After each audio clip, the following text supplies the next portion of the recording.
Cara, nunca é leve, né, bicho? Eu treinei pra caramba durante um ano pra fazer, enquanto o filme tava desenvolvendo, eu tava treinando. Quase todo dia eu treinava boxe, né? Eu faço Krav Maga há mais de 10 anos, aí eu pedi lá no Krav Maga, ei, tem um cara do boxe aí, quem que é o cara do boxe? Aí os caras falaram, Cesário Figueiredo. Aí eu colei no Cesário, virou meu irmão, grande parceiro, e me treinava firme, né? Então, eu fiz um negócio junto com ele que eu treinava em casa, né? Mas eu estava sentindo vontade de ir para os ringues e tudo, e experimentar, e conhecer outras pessoas do boxe também no Rio de Janeiro. Aí eu fiz um negócio junto com ele que eu chamei de incursões no mundo do boxe. Onde é que tinha ringue a gente ia lutar, treinar, né? E fui sempre muito bem recebido, escutei várias histórias emocionantes, né? Porque todo mundo que procura o boxe, que faz o boxe, geralmente é mais humilde, assim, tem uma história forte de todo mundo que treina, né? Então, foi bem interessante. E aí, treinamento pesado, sempre respirando boxe, né? E não só treinando, mas vendo muita luta e junto com o Cesário também vendo lutas do Éder, né? Tentando ver os movimentos dele ali.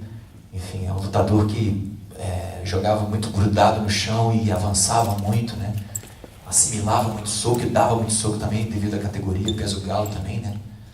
Enfim, foi uma grande viagem esse filme aí. Esquerda na frente, o tempo todo. A gente tinha uma dificuldade, né? O que incomodou a gente era a história do Éder, né? Que era um boxer, era um homem que teve toda a trajetória pela superação, métodos muito próprios de crescimento naquela época, como disse o Osmar, o boxe no Brasil não tinha essa tradição toda, então ele foi um pioneiro. Eles foram pioneiros, a família foi pioneira, né? A família Joffre Zumban. Então isso que interessava a gente, esse conflito, muito desse conflito do pai e do filho, né? Essa relação entre amor e raiva, disciplina e prazer, né? Que hoje não é muito diferente da vida de um Neymar, por exemplo. A gente imagina isso, né? De um menino hoje que desponta com 20 anos e é sucesso planetário. Então isso para a gente é o lado contemporâneo da história. A dificuldade, quando você vai fazer o boxe, por que ele é tão atrativo? Porque ele é uma coreografia, na verdade, né? Uma coreografia de 2 pessoas. Aparentemente. Quando você vai fazer uma guerra, uma coreografia de 1000 pessoas. É mais complexo. Agora, o boxe, por outro lado também, por ser uma coreografia, ele sempre foi cinematograficamente atraente e grandes diretores fizeram um filme. Essa é uma dificuldade nossa, porque a gente bebeu nessas fontes lá atrás, muito prazer. Então, não era uma questão de transpor para o Brasil, era uma transposição do que poderia ser feito de diferente. Essa era a grande questão. Né, que a gente não visse uma cópia de um filme do Scorsese, uma cópia do filme do Clint Eastwood, enfim, de todos esses caras que fizeram obras primorosas, assim. E aí veio um pouco de uma saída que o próprio boxe dos pesos galos e dos pesos penas trouxe para a gente, que era a velocidade. A maioria dos filmes que a gente vê, a velocidade é de pesos médios, pesos pesados, né? Então a coreografia até se impõe mais. No nosso caso, o Éder é um lutador muito rápido, muito ligeiro, né? Então a saída estética, aí não digo que foi uma questão de trazer para o Brasil, a questão foi usar o nosso personagem principal e criar uma estética em volta dele. É que a gente fez um filme rápido, a câmera nossa, ela vai para dentro do ringue, né? O que você capta nas cenas é uma velocidade absurda, quer dizer, é uma pancadaria brutal, tem uma técnica ali, né? O Éder tinha uma técnica, inclusive, de saber apanhar. Se a gente acompanha a história do Éder, que está muito bem documentada, tudo Éder Joffre está documentado. Né? Você vê que ele, em muitos momentos, os narradores ou quem estava no estádio achava que ele ia perder a luta, porque ele sabia apanhar de um jeito que o adversário relaxava. Aí ele vinha, enfiava um gancho, enfiava uma direita, uma esquerda e matava a luta. Então isso foi a nosso favor, essa velocidade, foi um estudo nosso que a gente fez para levar a história para dentro do ringue. E as escolhas das lutas, a gente escolheu as 3 principais, né, que são as melhores lutas, inclusive a luta dele com o Medel, ela está na antologia do boxe. Essa luta existe toda, se você for no YouTube, você vai ver toda ela lá. A gente escolheu essa porque era uma luta dramática, na verdade, ele perderia essa luta, todos os prognósticos que ele perderia essa luta, e ali ele consegue uma virada impressionante. A gente escolheu essa, escolhemos a luta final, porque é quando ele dá a volta por cima, né? Mais uma vez ele dá a volta por cima. Foi uma luta no Brasil, com o Legras, com os militares todos no estádio, né? Havia um fanismo, e o Éder ali estava lutando por ele. Era a volta, pela primeira vez, era a volta dele de fato ao boxe. Até essa fala tem no filme em algum momento. E as outras nós usamos, que aí foi um risco de roteiro do Tomás, e foi aí na nossa parte a gente conseguiu uma engenhosidade interessante, que é você botar o Éder de verdade no filme e você aquilo não criou um quebra-mola, aquilo não tira a fluidez da história. Tem muita gente que vem me perguntar se aquilo é uma opção estética, que era o Daniel que estaria lutando ali, né? Quando na verdade não é, o Éder Joffre lutando. Assim, a gente conseguiu criar uma ponte, criar uma janela através da Atlântida, né? Usando o recurso do cinema, que era onde a gente via as imagens, né? A televisão não existia com tanta força no Brasil, você ouvia as lutas, e o cinema apresentava as lutas nos telejornais, nos cinejornais. Então essa foi uma saída interessante para a gente, criativa. Então você pode ver a luta que o Daniel faz, que é coreografada, porque foi em cima das lutas do Éder, aquilo ali não é uma invenção, a gente correu atrás das lutas do Éder, e foi coreografada em cima disso, e a luta do próprio Éder. Esse foi o maior desafio do filme, e a gente conquistou, porque o filme não perde a fluência quando você corta para a realidade. Então acho que a gente conseguiu aí uma grande dobrada entre ficção e realidade. Não, Zumba não. Enfim, o Zumba não é um personagem tão específico que ele parece fictício, né? E ele realmente era essa figura quase mitológica, essa coisa quase lenda urbana. Curiosamente, a minha família, eu cresci no mesmo bairro que todos os zumbanos, que o próprio Éder. Eu estava falando isso hoje com a Alvarenga, eu lembro quando veio a cena para eu gravar a cena para eles como um teste, e a primeira frase era uma: diz aí que de quem é o fodão do Peru. Eu falei, isso não é possível, né? Então tem uma questão de proximidade com a minha história, com o lugar de onde eu venho.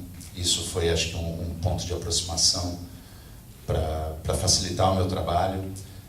Tem uma dificuldade muito grande que não tem registros praticamente do Zumba, não. O Silvano, que está no filme representado pelo Samuel, ele conseguiu ali, buscando nos arquivos da família, 3 fotos. Foi tudo que eu consegui ver do Zumbanão. Tinha uma dificuldade estética que, a princípio, né, me preocupava um pouco, mas acho que isso foi bem diluído, que ele era, de fato, um cara maior que eu. Ele lutava com um meio pesado, ele era um cara maior. E eu lembro que o Alvarenga falando que o mais importa é trazer esse espírito da malandragem periférica paulistana, uma coisa que está mais em você, que você conhece. Eu, como carioca, sei como é a do Rio, mas é isso que o personagem precisa. Então, teve esse átimo de descoberta mesmo, principalmente pela condução do Alvarenga, em saber exatamente o que ele queria desse personagem, para onde me levar, para que eu encontrasse essa verossimilhança entre a minha história e a desse cara. Então, tive um momento de conversar com um tio-avô de 90 anos, que falou, poxa, você vai fazer você tem o jeito dele, mas ele era maior que você, uma coisa toda, mas a gente conseguiu aí achar esse lugar de verossimilhança entre minha história, entre eu como pessoa e quem foi essa figura emblemática que foi o Zumbanão, que realmente era um grande boxeador e infelizmente não tinha cabeça suficiente para se tornar um grande atleta, se tornar um campeão mundial. Acho que é isso. Me tornei tudo que o senhor sempre quis. E mesmo assim não basta, né? Eu pensei que esse sonho fosse seu também.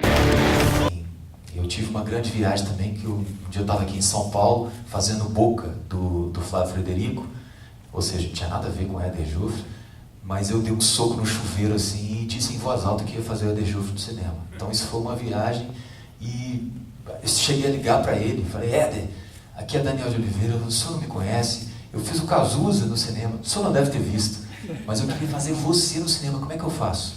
Aí ele falou assim, meu, já tem um cara aí fazendo um negócio meu de cinema, meu. Aí eu fui, então tá, obrigado, desliguei, fiquei mal assim e tal, mas depois eu esqueci. 8 anos se passaram, o meu professor de Krav Maga, o Antônio Roseira, me manda uma mensagem falando que eu estava sendo cotado para fazer o Éder Joffre no cinema, né? Então assim, seria uma coisa do universo mesmo, né? Mas então é isso, respondendo a sua pergunta, eu fiquei olhando muito para ele também, né? Então veio muitas coisas já. Agora a questão do sotaque, por exemplo, que é bem difícil, o sotaque dele é específico, assim, né? Mais carregado, o fato dele ser do Peruche, né, do Parque Peruche, e o fato também do pai dele, o Kid Joffre, ser argentino, né, então já tinha um outro jeito de falar. Se você pega o Éder falando no Quebrando a Cara, né, Quebrando a Cara, documentário sobre ele, do Hugo Giorgetti, você fala, que isso? Se eu falar desse jeito, ninguém acredita, porque é muito específico, né? Mas aí você vai pegando algumas coisas e tal, e vai descobrindo o Éder dentro, né? Eu lá em casa também, eu fiz um quartinho lá em cima, assim, no apartamento que eu morava, que era só Éder Joffre. Então eu já acordava de manhã assim, já olhava para ele e tal. Enfim, vai viajando e vai tentando acreditar naquilo ali, né? Então, boa tarde. Boa tarde a todos. É uma alegria muito grande estar aqui, depois do filme já ter sido lançado ali no Festival de Gramado. Foi muito emocionante toda a trajetória. E eu sou contemporâneo, né, quer dizer, do Éder, né? E com 13 anos, eu tinha 13 anos de idade, quando ele sagrou-se campeão mundial, derrotando o Eloy Sanches, o mexicano. E nós tínhamos o privilégio, né, de ver tantas vitórias, tanta democracia, tanta alegria que existia. Nós éramos felizes, né, porque tínhamos sido campeões mundiais de futebol em 58, com o Pelé despontando com 17 anos, Maria Esther Bueno no tênis, e o Éder dentro de um esporte pouco representativo no Brasil, acaba tornando-se campeão mundial dos pesos galo, né? Eu nunca pude imaginar. Então, a personagem, inusitadamente, também veio para mim, não dessa forma tão radical como o Daniel, mas o Chico Abreia tocou a campanha da minha casa com a filha e disse assim, vim aqui para te convidar para fazer Kid Joffre. E eu levei 10 segundos para realizar o que estava acontecendo. Eu nunca podia imaginar que eu iria representar o Kid Joffre, que na época pouco aparecia. O que é interessante é que o Kid, quem estava na frente, quem era o astro, era o Éder, né? Em decorrência até por ser ele o campeão. Mas por trás dele tinha o pai, né? Que é o fato inédito também na história do boxe mundial, e o ex-lutador que encontrou, afinal, a sua criatura, né, sendo filho dele, porque o Zumbanão, brilhantemente representado aqui pelo Ricardo Gelli, era o esteio da família, mas o Zumbanão não teve a cabeça que o Éder passaria a ter em decorrência também da influência do pai. Eu acho que, para mim, o grande triunfo desse trabalho, não só do filme, mas particularmente do Kid Joffre, é eu estar num momento de amadurecimento em que o ator ele traz a emoção necessária e ele tem o absoluto domínio dessa emoção de acordo da exigência de cada cena. É um filme em que a emoção ela é implícita, ela é quase que escondida, porque era uma geração que não podia externar muito as suas emoções. Então, fundamentalmente, é como o cantor, né, que tem que dar nota, ele sabe que vai dar nota, mas como ele administra essa nota, como será essa nota do dia, o domínio técnico e o domínio do som, para que as pessoas tenham a melhor nota. Então, no caso, eu, comparando com o cantor, eu estava vocalmente e tecnicamente preparado para cantar essa melodia. E para mim foi um presentaço, né? E envolve também a figura do meu pai, que, como o próprio Alvarenga também vai falar, eu acho que teve muita influência do meu pai. Os embates que eu tive com meu pai, comecei a ser ator muito menino, e depois eu tinha que deixar a carreira para ser funcionário público, como ele foi, o chofer de praça, e eu resolvi tomar adiante, e foi uma luta muito difícil, de amor, de ódio, de grandes dificuldades. Obrigada, Osmar. Bem, esse filme ele tem uma história, não foi um filme fácil de ser feito, ele tem uma luta para ser feito. Acho que é um filme foi feito ele é um filme que olha para o entretenimento, olha para o público, mas ele é um filme sem concessão. A gente não fez um filme de mercado, assim, a gente fez um filme que a gente acreditava e que falava de um herói brasileiro, porque o Éder Joffre é um herói, um cara que foi campeão 2 vezes mundial, em categorias diferentes, que nunca roubou, que nunca... né? É um herói, e que é uma pessoa que, se a gente não fizesse esse filme, ele está sendo esquecido, a não ser pelas gerações que o acompanharam. Assim, meus filhos não sabiam quem era o Éder Joffre. Então, foi um filme feito com muita alma. E a gente começou a perceber, durante o processo do filme, e depois que o filme ficou pronto, que o filme tinha uma força, que ele que ia além da questão da luta, do título, é uma força das pessoas que acreditam, das pessoas que têm ideais. E isso com atuações assim extraordinárias, né? Porque ao mesmo tempo que o Osmar tem essa exuberância do personagem, o Daniel dá essa contrapartida entre 2 grandes atores e outros, e Gelli, e Kelly, Sandra Covelone. Então, assim, quando passou em Gramado, assim, a gente não tinha exibido o filme, a gente tinha feito uma cabine. Então, em Gramado, talvez o filme ele seja um filme, não sei até que ponto ele é um filme de festival, mas, apesar de ele ser um filme totalmente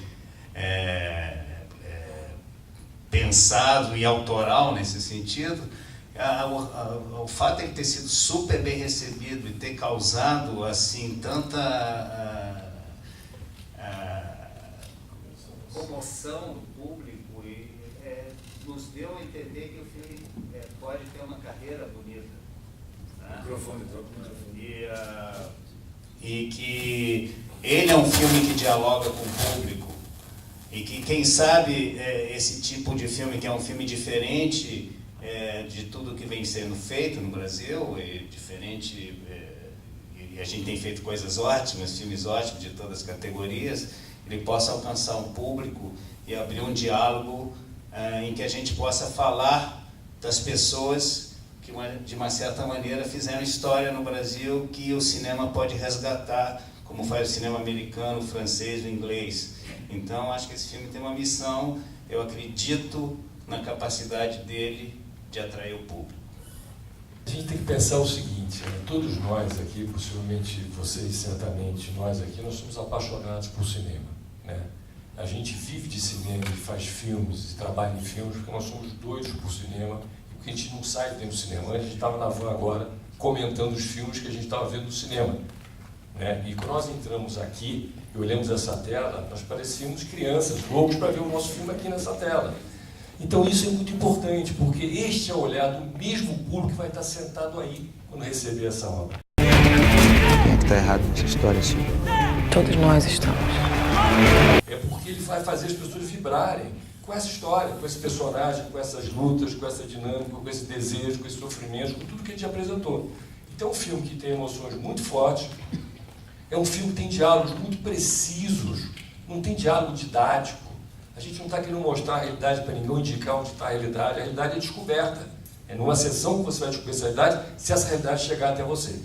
Então, para nós, assim, eu acho que o filme vai comunicar bastante, porque nesses pequenos testes que a gente fez, com namoradas, amigos, mulheres, filhos, foi muito emocionante, mas são os primeiros olhares. Depois a gente teve a sessão em Gramado, onde sentiu tudo do nosso lado, e acabou a sessão, e houve um silêncio, as pessoas estavam todas chorando. Mas assim, não é aquele choro, como diz o Osmar, o choro gratuito, provocado. A nossa sessão não vai fazer ninguém chorar, é apresentar histórias emocionantes, né? Como essa emoção vai chegar nas pessoas, a gente não tem esse controle. A gente sabe que a gente está construindo alguma coisa com sutileza, com arte, na medida em que esse trabalho é profundo, é discutido, é reflexivo, mas a gente não sabe o tamanho disso. Mas a gente começou a perceber, em Gramado, que a gente tinha alguma coisa muito grande nas mãos, né? No sentido que quem estiver sentado aí hoje, e na sessão a partir do dia 27 de setembro, vai sair com uma experiência nova de vida. Porque é uma história dos anos 50, um boxer, como disse o Flavinho, quase esquecido, e a gente botar as pessoas dentro, a gente colocar as pessoas dentro desse universo não foi uma tarefa fácil, foi o nosso trabalho ao longo desses 2 anos e meio. Então, assim, a minha expectativa é a melhor possível, porque eu sou um cara que vejo o filme e chora. A gente viu o filme gravado juntos, nós 3 aos prantos. Né? E olha que isso pra gente é uma escola de ver, rever. Então eu acho que o filme tem essa força, assim. E mais do que isso, tem essa honestidade artística. A gente fez esse filme com sinceridade artística. Isso não tem preço. O Alvarenga não é só um diretor de comédia, ele é um diretor. Né? Como também o Gelli trabalhou no teatro, mas ele é um ator. Né? E transita muito bem. Falando do trabalho do Alvarenga, além de um grande cara, generoso pra caramba, foi um cara determinante no processo, porque no primeiro dia que eu fui trabalhar na casa dele, e ele escreve também, ele é roteirista do filme, ele é responsável por isso, ele tinha os 13 tratamentos. Foram anos escrevendo. E aquela pilha de roteiro estava toda marcada. Cheguei na casa desse cara e falei, eu estou fodido, bicho, eu não sabe o que isso é. E saí de madrugada mesmo. E isso faz a diferença. As pessoas que estão aqui, ao meu lado, enfim, todas elas trabalharam nesse filme com muita alma, não tenham dúvida. Olha só isso. Obrigada. Obrigada a